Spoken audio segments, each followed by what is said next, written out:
As we age, our bodies change in many ways. Our metabolism slows down, our hormones fluctuate, our immune system weakens, and our organs become less efficient. These changes can affect how we process and respond to different foods, including fruits. So, some fruits can actually have some severe negative effects on your blood sugar, hormones, digestion, and medication interactions after age 50. These interactions can reduce the effectiveness of the drugs or cause dangerous side effects. In this video, we will reveal 8 fruits that you should avoid after age 50 and why they are bad for you. So, without further ado, let's get started. Number 1. Grapefruit. Grapefruit is a citrus fruit that has a bitter and sour taste.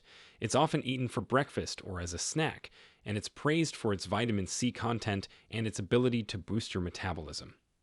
However, grapefruit can also interfere with many medications that are commonly used by older adults, such as blood pressure medications like calcium channel blockers, blood thinners, which are medications that prevent blood clots like warfarin, and cholesterol-lowering drugs. This is because grapefruit contains a compound called furanocoumarin, which blocks an enzyme in your liver that helps break down these drugs. As a result, the drugs can build up in your bloodstream and cause serious side effects, such as bleeding, kidney damage, or even death. So, if you're taking any medication, check with your doctor before eating grapefruit or drinking grapefruit juice. Number 2. Watermelon. Watermelon is a summer staple that is refreshing and hydrating. It's also low in calories and high in water content, which makes it a great choice for weight loss. However, watermelon can also raise your blood sugar levels because it has a high glycemic index. The glycemic index is a measure of how quickly a food raises your blood sugar after you eat it. Foods with a high glycemic index can cause spikes and crashes in your blood sugar, which can lead to diabetes complications, mood swings, and cravings. Watermelon has a glycemic index of 72, which is higher than some types of candy. So, if you have diabetes or prediabetes, limit your intake of watermelon and pair it with some protein or fat to slow down the absorption of sugar. Number 3. Cherries. Cherries are sweet and tart fruits that are rich in antioxidants and anti-inflammatory compounds. They can help fight oxidative stress, inflammation, and gout. However, cherries can also cause digestive problems, such as bloating, gas, diarrhea, and abdominal pain. This is because cherries contain a type of sugar called sorbitol, which is poorly absorbed by your intestines. Sorbitol can draw water into your colon and cause osmotic diarrhea, which is when your stool becomes watery and frequent. Sorbitol can also ferment in your gut and produce gas and bloating. Other than that, cherries are high in sugar, and yes, they're natural sugars, but they still count as sugar and calories. And if you have diabetes or prediabetes, which is more common as we age, eating too many cherries can spike your blood sugar levels and cause complications. According to the USDA, 1 cup of cherries has about 18 grams of sugar and 97 calories. That's almost as much as a small candy bar. And let's be honest, who eats just 1 cup of cherries? Before we continue, if you have been enjoying the video so far, hit the like button and don't forget to subscribe and hit the bell icon so you don't miss more videos like this. Number 4. Dates. Dates are dried fruits that have a chewy texture and a caramel-like flavor. They are often used as natural sweeteners or as ingredients in desserts and energy bars, but they are very high in natural sugars, which can spike your blood sugar levels and increase your risk of developing type 2 diabetes. According to the Dietary Guidelines for Americans, older adults should limit their intake of added sugars to less than 10% of their daily calories.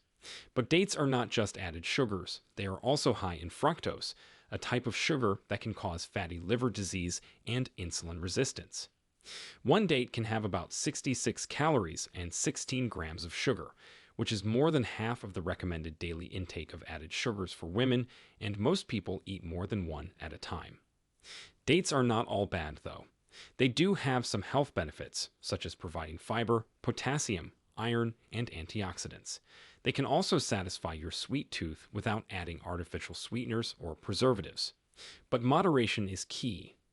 If you want to enjoy dates occasionally, stick to 1 or 2 pieces per day and pair them with some protein or healthy fat to balance out the sugar. For example, you can have a date with some nuts, cheese, or yogurt. Number 5. Mangoes. Mangoes are tropical fruits that have a sweet and juicy flesh and a smooth and edible skin. They are high in vitamin A and vitamin C, which can boost your immune system and skin health. They also contain enzymes that can help break down proteins and aid digestion. However, mangoes can also trigger allergic reactions in some people, especially those who are sensitive to poison ivy or poison oak. This is because mangoes belong to the same family as these plants and share a similar chemical called urushiol, which can trigger an allergic reaction in some people. The symptoms of mango allergy include itching, hives, and swelling of the mouth when exposed to mangoes. In rare cases, mango allergy can cause anaphylaxis, which is a life-threatening condition that requires immediate medical attention. Other than that, mangoes are mostly full of sugar and carbs, which can raise your blood sugar levels quickly. Number 6. Papaya. Papaya is another tropical fruit that has a soft and orange flesh and black seeds that can be eaten or discarded. It's low in calories and high in vitamin C and folate, which can support your immune system and prevent birth defects. It also contains an enzyme called papain, which can help digest proteins and reduce inflammation. However, papaya can also have some negative effects on your heart, especially if you already have irregular heartbeats. That is because papaya contains small amounts of cyanogenic glycosides, which can worsen your heartbeats problem. It also can have negative effects on patients with hypothyroidism. Number 7. Lychee. Lychee is a small and round fruit that has a white and juicy flesh and a red and spiky skin. It's high in vitamin C and antioxidants, which can protect your cells from damage and boost your immunity. It also has a low glycemic index, which means it doesn't raise your blood sugar too quickly. However, lychee can also cause a rare but serious condition called hypoglycemic encephalopathy, which is when your blood sugar drops too low and affects your brain function. This condition can cause seizures, coma, or even death, especially in children who eat lychee on an empty stomach or without eating enough carbohydrates. This is because lychee contains a toxin called hypoglycin A, which inhibits the production of glucose in your liver. So, if you eat lychee, make sure you eat it with other foods and monitor your blood sugar levels. Number 8. Dried fruits. Dried fruits are fruits that have been dehydrated to remove most of their water content. They are often used as snacks or as ingredients in cereals, granola bars, or trail mixes. However, dried fruits can also be high in calories, sugar, and preservatives, which can harm your health in the long run. 1 cup of dried fruits can have about 300 calories and 70 grams of sugar, which is more than the recommended daily intake of added sugars for both men and women. Dried fruits can also contain sulfites, which are chemicals that prevent browning and spoilage. Sulfites can cause allergic reactions in some people, such as headaches, hives, or asthma attacks. So, if you eat dried fruits, choose unsweetened and sulfite-free varieties and eat them in moderation. So, there you have it. These are the 8 fruits that you should avoid after age 50. Of course, this doesn't mean that you should never eat these fruits again. You can still enjoy them occasionally in moderation, as long as you're aware of their potential risks and allergies. Now, we want to hear from you. Do you eat some of these fruits regularly? Did you experience some of these bad effects before? Share with us your experiences and opinions in the comments below. We love to hear them. Thanks for watching.